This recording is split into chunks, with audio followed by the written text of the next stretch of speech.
Hello everyone, welcome to my YouTube channel and welcome to the step 4 of CI/CD pipeline.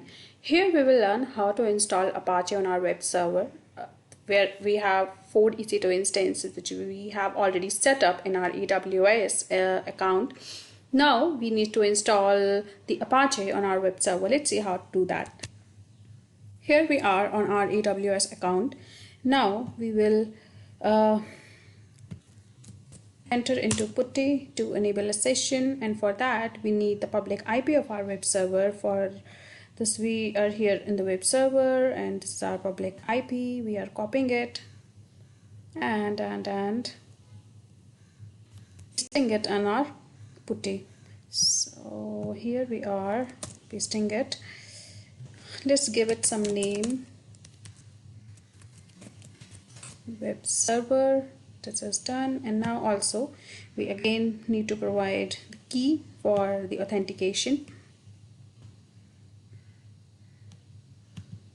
This is the key which we have given. I'm just saving it.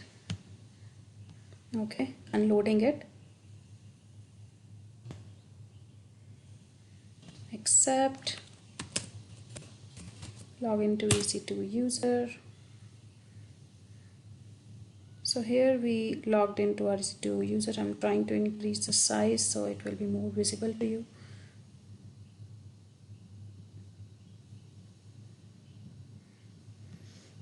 Okay. Now, first I need to do sudo su to have the root access. I'm on the root as you can see it, and we will install Apache here. Yum install http.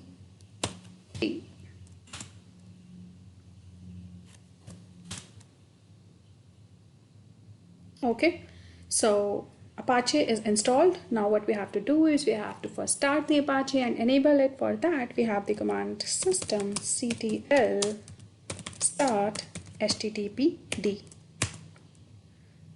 Systemctl start httpd. In case if the size of the text is very low, definitely I'll increase in my next video.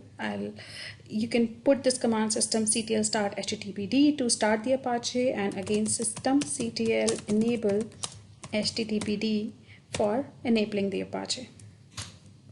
So this way the server Apache got enabled. Let's just check it. Let's open it.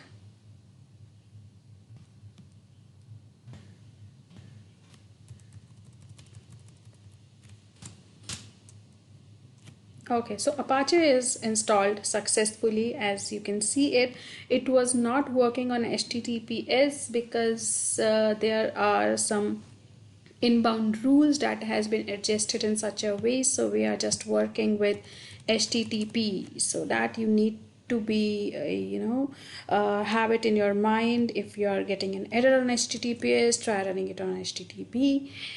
That's it for the lecture. Next we will do is establishing a connection between the Ansible server and the web server. That should be the passwordless connection. Okay, and what we will do there is we will create a key, and then we will create a key on our Ansible server, and then we will share that key on our web browser.